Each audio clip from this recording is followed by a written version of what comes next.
E, possivelmente, de acordo com o velho provérbio, o belo é que é amigo. Ele assemelha-se a algo doce e delicado, escorregadio. É por isso, talvez, ele facilmente desliza por entre nossos dedos e nos confunde por ter essa natureza. Afirmo, pois, que o bom é belo.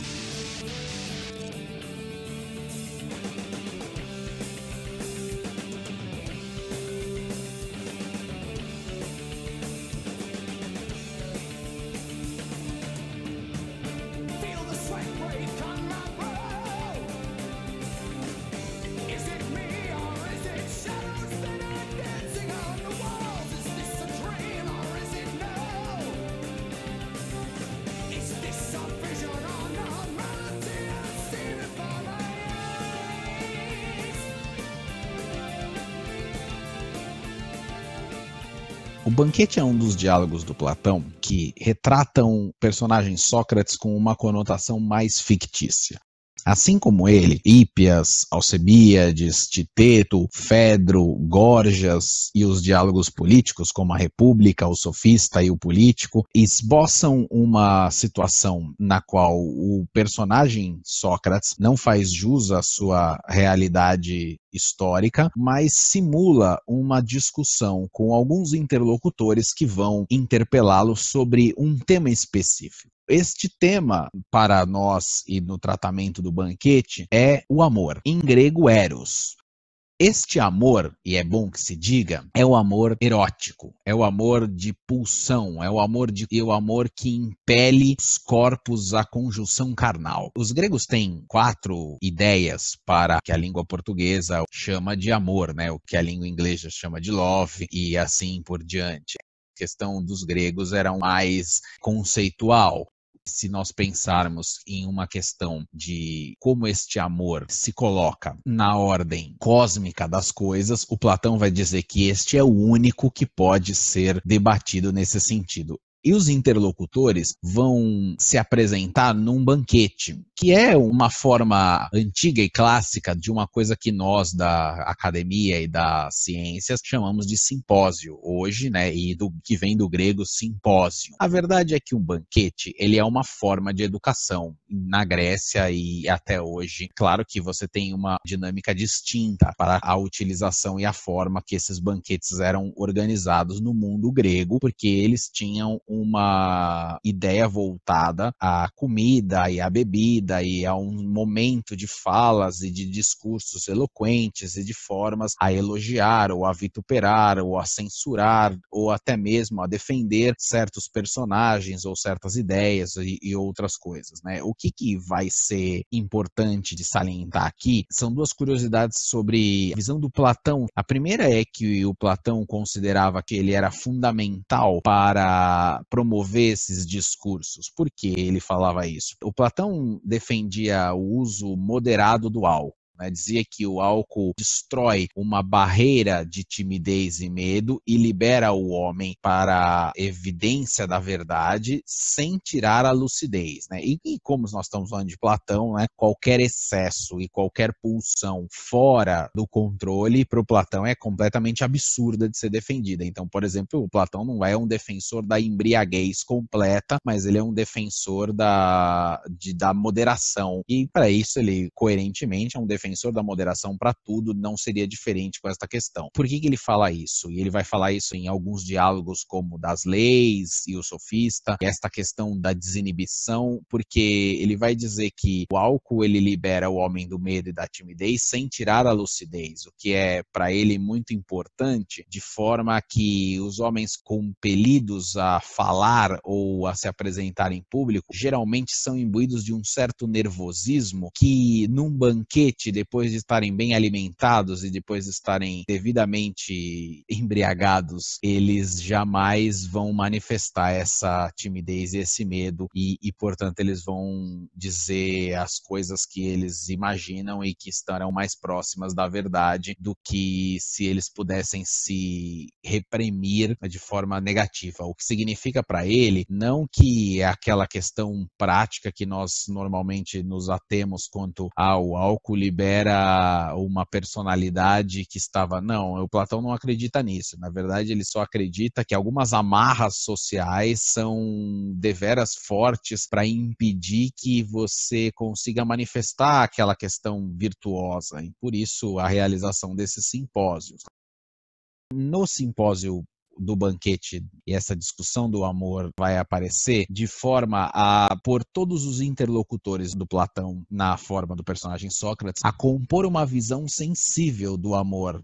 Que visão sensível é essa? É aquela visão ligada ao mundo material, ligada ao mundo da matéria, ligado ao corpo, que obviamente o Platão vai abominar e criticar durante todo o seu discurso quando o personagem Sócrates começar a falar. Essa é uma coisa muito importante, né? Fedro, Pausânias, Aristófanes, Agáton, Ereximandro e Alcebíades vão expor visões sensíveis do amor, das quais o Sócrates vai ou criticar ou desprezar. E é bom que se diga, o Platão não concorda com nenhuma delas. Não no sentido de mostrar o verdadeiro amor, a verdadeira busca do amor e o que ele é de fato e por que ele traz. Na maioria das vezes ele vai dizer que alguns gracejos e elogios são desnecessários, outras que tomam o efeito pela causa, o que não é fundamental para compreender o amor. E o amor compõe aquele trinômio fundamental para entender o pensamento platônico, porque ele vai desembocar no final desta discussão no que é o amor platônico, que há aí uma confusão muito grave com o senso comum, como Platão é um amante da verdade, do amor e da justiça, e é preciso que ela seja esclarecida. Se vocês notarem, todos os interlocutores do Sócrates trazem alguma vulgaridade sobre o amor, pega na sociedade desde a Grécia até hoje e vai se mostrar muito perspicaz para compreender a visão do amor nas sociedades ocidentais de uma maneira geral. A verdade é que se você fala em amor, e falar em amor é sempre muito difícil e complexo, porque se você perguntar a 100 pessoas, você vai ter 100 respostas, e todas elas são extremamente subjetivas. E essa subjetividade da resposta à questão do amor, geralmente está ligado às suas experiências e às experiências práticas. É inclusive a crítica que o Platão vai fazer a todos os interlocutores aqui. Todos eles têm algum motivo para se apegar nas suas próprias definições.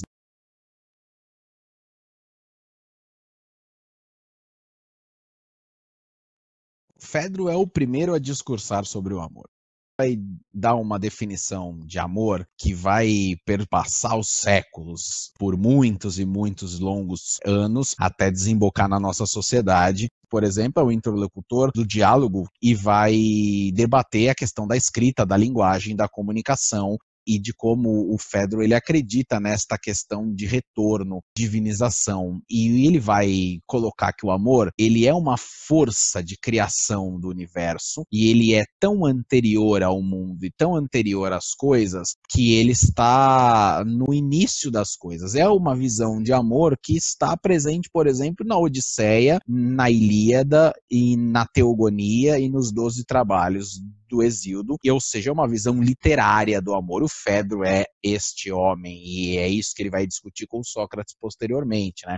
Então ele vai dar uma visão literária e ele vai ter um argumento literário e ele vai ter exemplos literários para ratificar essa sua questão, né? O amor motiva grandes feitos. Sacrifícios pelo objeto amado são comuns aos amantes. Quer dizer, ele vai recorrer para provar isso a duas lendas que estão, obviamente, nas epopeias. A lenda do Orfeu e Eurídice e a lenda de Aquiles. Bom, vamos pensar então do argumento que ele usa para falar dessa questão. A ideia romântica de fazer tudo pelo objeto amado, né? Tudo por amor, a inspiração, ela vai desembocar no romantismo como uma luva e a sociedade contemporânea vai abraçar essa ideia porque ela é muito bonita, mas ela é pouco prática. É tanto que a crítica que o Platão faz e pensa sobre essa questão, ela é muito óbvia, né? Porque você está falando de Aquiles e Orfeu que, obviamente, não viram o limite das paixões paixões e não deram aquela famosa controlada no seu ímpeto, né? Então veja, o Aquiles, por exemplo, por conta da morte do Patroclo, ele vai enfrentar o exército troiano inteiro. É claro que ele conta com uma sorte tremenda de Heitor descer e enfrentá-lo mano a mano e impedir os arqueiros de terem deschavado ele na flecha. A questão é que esta sorte nem todos nós vamos passar quando fizermos um sacrifício tão grande em nome do amor. Geralmente o que acontece é o contrário. Aí o Aquiles aí, por onde acaba vencendo esta luta. Não que a história do Aquiles tenha acabado bem por isso, mas no quesito do amor, o Fedro vai argumentar que o Aquiles se deu bem, é evidente, né? Porque ele acaba vingando a morte do seu amado e ele representa isso de uma maneira muito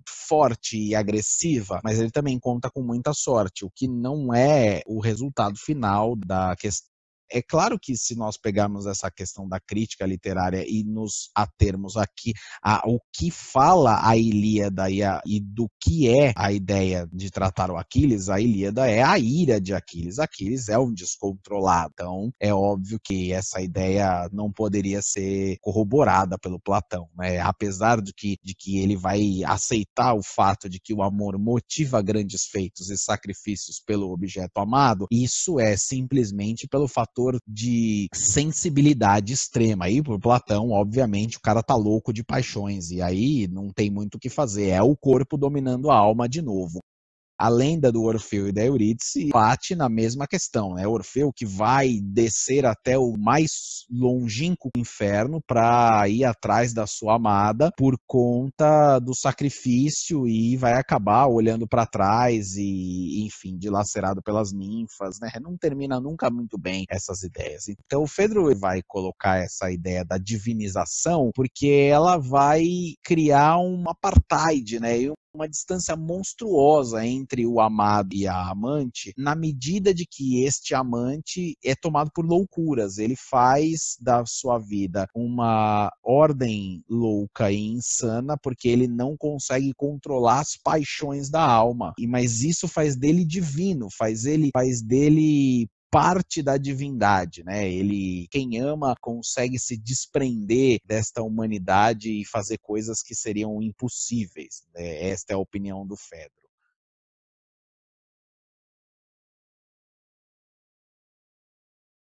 O nosso próximo interlocutor é o Pausanias. Ele vai trazer uma questão diferente. Ele vai dizer que o amor é dividido em dois, que essa divinização ela tá só num lado do amor, e tem uma outra parte pernóstica do amor e complicada.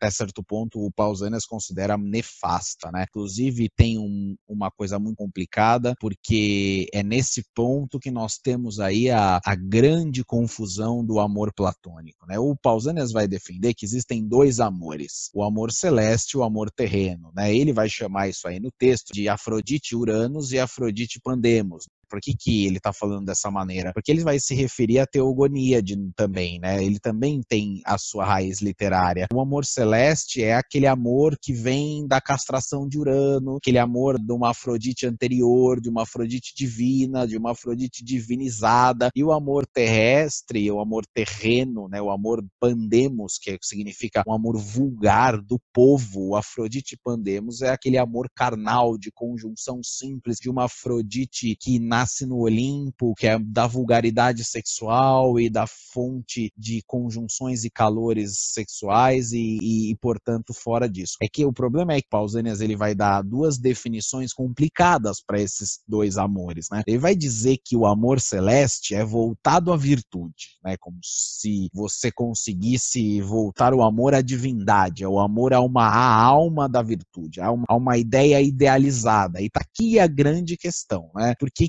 eu tô chamando a atenção disso? Porque vulgarmente e no senso comum, nós quando falamos de amor platônico, nós falamos desse amor celeste aqui, que não é o que o Platão defende, mas é o que o Pausanias defende, né? Que esse amor pela virtude, um amor pelo ideal, um amor por uma coisa que não existe, né? Porque é um amor celeste, é um amor por coisa que não se vê. Platão, ele não é defensor dessa ideia. Tampouco defensor da outra também, né? Ele não vai achar que existem dois amores, por exemplo. Vai achar que só só há um deles e ele vai explicar por quê. Mas a verdade é que o Pausanias acha que esse amor terreno, que é ao corpo, voltado à vulgaridade, voltado à conjunção carnal, ele vai conduzir os homens à distância do amor celeste. Quer dizer que para o Pausanias eu preciso abrir mão do amor pandemos para ter sentido no amor Uranus. A Afrodite que guia a minha vida deve ser a Afrodite que me guia ao ideal, ao amor idealizado, a uma ideia de amor e não ao amor real e não à conjunção. Tá aqui a questão vulgar do amor platônico, né? Porque quando a gente fala em amor platônico, sempre fala num amor não realizado, num amor idealizado, num amor distante, de um amor que não existe, num amor que não pode chegar. Claro que o banquete todo ele vai retratar essa questão de uma maneira muito complexa, então eu acho que o ideal não se ater a essa ideia vulgar, né, ou simplista do senso comum, do que é o amor platônico, como se o platonismo fosse reduzido a essa ideia de um amor ideal.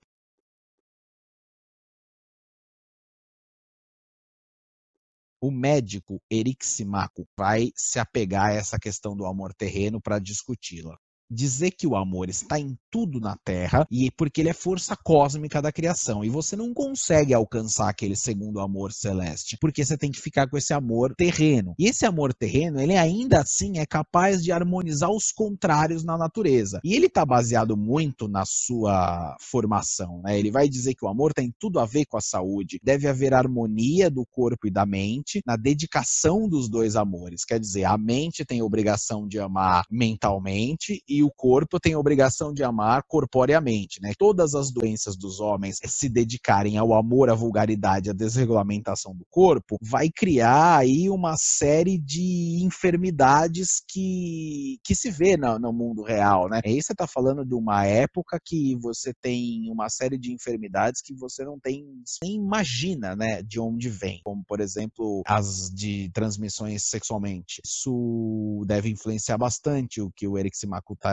trazendo. Agora, ele também vai trazer uma questão importante em afirmar que quando o amor ele está em tudo e ele é capaz de harmonizar os contrários, quer dizer que ele consegue ser um fiel da balança e equilibrar uma série de contradições da natureza entre ser e não ser. Aquilo que o Platão chamou lá de dialética dos contrários. O que é óbvio que o Platão vai dizer que não é possível, porque o amor é uma força e existe uma outra força que desequilibra a dialética dos contrários, que nós veremos na República mais acertadamente, é porque do outro lado da força apetitiva existe uma outra força que regula a outra parte, para não manter isso. Então não é o amor o regulador completo, mas ele é parte da regulagem, né? O Freud vai dizer que Eros e Thanatos andam de mãos dadas, mas não se bicam. É importante salientar que, apesar de que o Eryxímaco traz essa ideia de controlar os seus impulsos eróticos, talvez controle também uma série de enfermidades e doenças, e o que pode ser verdadeiro e razoável, no sentido de que ele está falando de impulsos carnais, né? E conjunção carnal é uma coisa que pode realmente criar uma série de enfermidades. Do outro lado, do ponto de vista filosófico, Platão vai dizer que ele não tem o menor cabimento nessa proposição.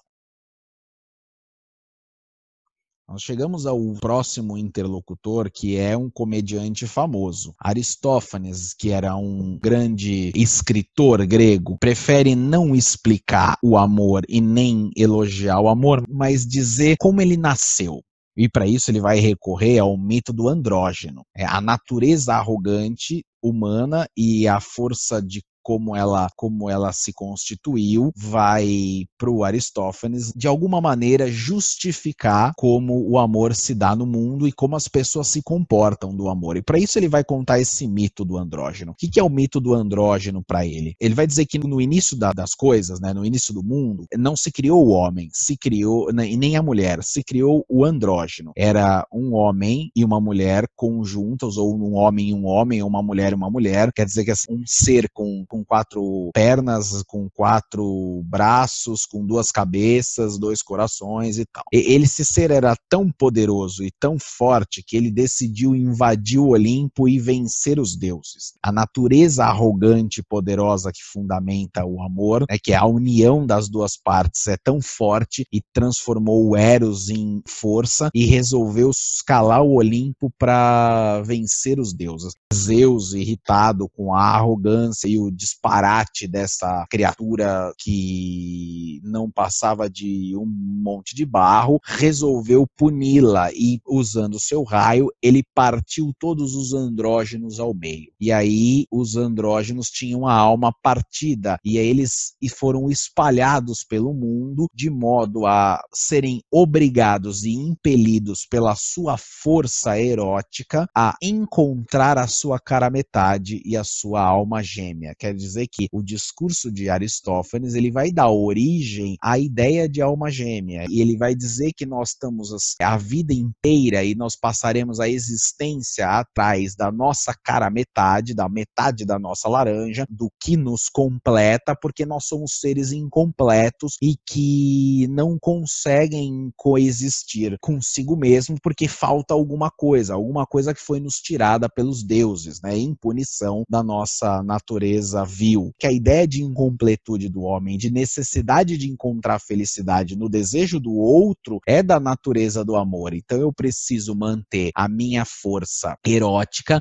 na condução a encontrar aquela peça que encaixa em mim e para que eu possa manter esta ideia de uma maneira mais razoável e mais lúcida e mais completa e feliz. E eu só vou encontrar a felicidade quando eu encontrar aí a minha cara metade. Infelizmente, o Platão vai dizer sobre essa questão que ela é deveras absurda, porque o Platão ele acha surreal a busca de qualquer coisa que esteja fora do próprio sujeito. Encontrar felicidade no outro vai ser depois objeto de muita crítica dessa ideia de busca da alma gêmea por parte da ciência social, porque ela é o princípio básico da alienação, né? Quando eu esqueço de mim mesmo, porque eu estou aí perdido numa busca louca e incessante entre buscar a felicidade na natureza das coisas. Mas o Platão vai dizer que isso aí tem algum fundamento, tem uma lógica. Não é esta, e não é este o resultado dela. Não estamos buscando almas gêmeas, mas estamos buscando alguma coisa com a força erótica.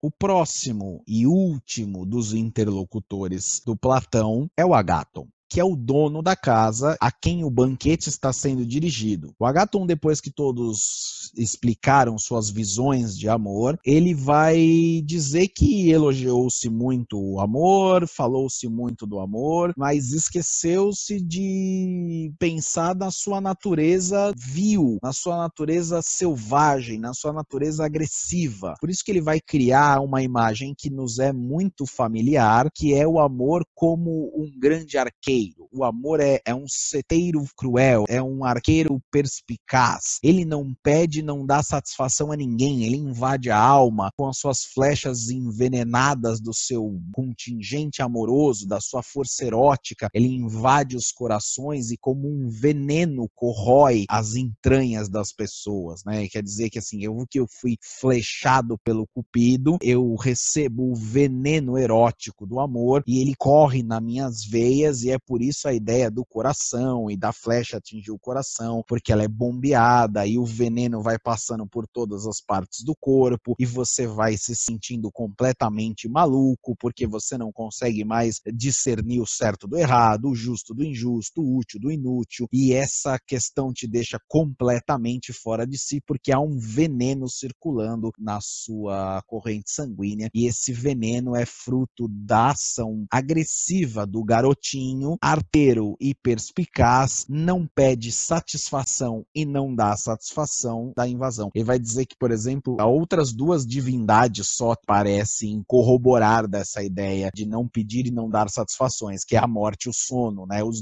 gêmeos Hipnos e Thanatos, juntos de Eros, são as divindades que submetem deuses imortais. No final desta questão, nós entramos aí no discurso propriamente do Platão. E a partir de então, o Platão vai se dedicar na figura do Sócrates não só a contrariar, como a desfazer, como também a criticar todas essas visões e como trazer uma explicação mais lógica e filosófica do amor. Obrigado por assistir. Continuamos no próximo episódio. Qualquer dúvida, postem nos comentários. Até mais.